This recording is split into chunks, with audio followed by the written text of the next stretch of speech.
নমস্কার বন্ধুরা, অর্চনা চ্যানেলে আপনাদের স্বাগত। আজকে আপনাদের সামনে নিয়ে আসতে চলেছি ছোলা কচু, চিংড়ি ও ডালের খেলা।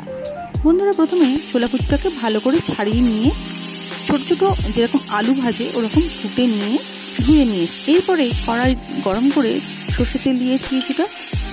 এরপর 5 ফোড়ন ও শুকনো লঙ্কা ফোড়ন দেওয়ার পরে ছোলা কচুটাকে যেটা ঝিরি করে কেটে রেখে দিয়েছি ওটা আগে ভালো করে ভেজে নিয়েছি। কিছুটা সময় ভাজা হয়ে গেলে আমি 1 চামচ নুন ও হলুদ দিয়ে আরও ভালো করে ভেজে নিলাম। এরপরে মিনিট ভাজার পরে আমি চিনি গুঁড়ো দিয়েছি 1.5 চামচ মতো। এরপরে লঙ্কা গুঁড়ো দিলাম আমি 1 চামচ।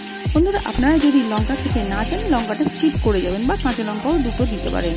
এইভাবে এই কড়াইতে আমি কচুটাকে আলাদা করে ভাজছি এবং অন্য একটি কড়াইতে আমি 5 ফোড়ন ও শুকনো লঙ্কা ফোড়ন দিয়ে যে মুসুর ডাল হয় এই মুসুর ডালটাকে ভালো করে ভেজে নিয়েছি। অল্প একটু হলুদ দিয়ে আমি ডালটাকে আগে ভালো করে সিদ্ধ করে নিচ্ছি। ডালটার মধ্যে আমি গরম জল দিয়ে সিদ্ধ করছি, কারণ তাতে করে আমার তাড়াতাড়ি হয়ে যাবে। ডালটা সিদ্ধ বসেছি, ডালটা সিদ্ধ হয়ে গেলে আমার যে কচুটা ভাজা হচ্ছিল ওর মধ্যে সিদ্ধ করা ডালটা আমি দিয়ে দিলাম। এরপরে আমি আবারও কড়াইটা ভালো করে পরিষ্কার করে নিয়ে চিংড়ি কিছুটা ভেজে নিলাম। চিংড়িটা একটু হালকা করে ভাজবো, খুব একটা আমি কড়া করে ভাজবো না। এদিকে আমার কচুটা তেলেই আগে ভালো করে সিদ্ধ হয়ে গেছে, তারপরে সিদ্ধ করা ডাল দিয়েছি।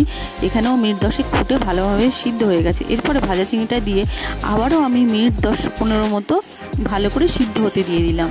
বন্ধুরা, আমি একটু চেখে দেখে নিয়েছি, নুন চিনি সব ঠিক আছে।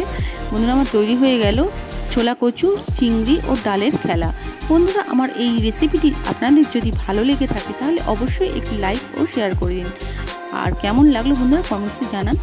আর যে সমস্ত বন্ধুরা আমার এই চ্যানেলটিকে এখনও সাবস্ক্রাইব করেনি প্লিজ একটি সাবস্ক্রাইব করে দিন। তাহলে আজকের মতো ভিডিওটা আমি এখানেই শেষ করছি।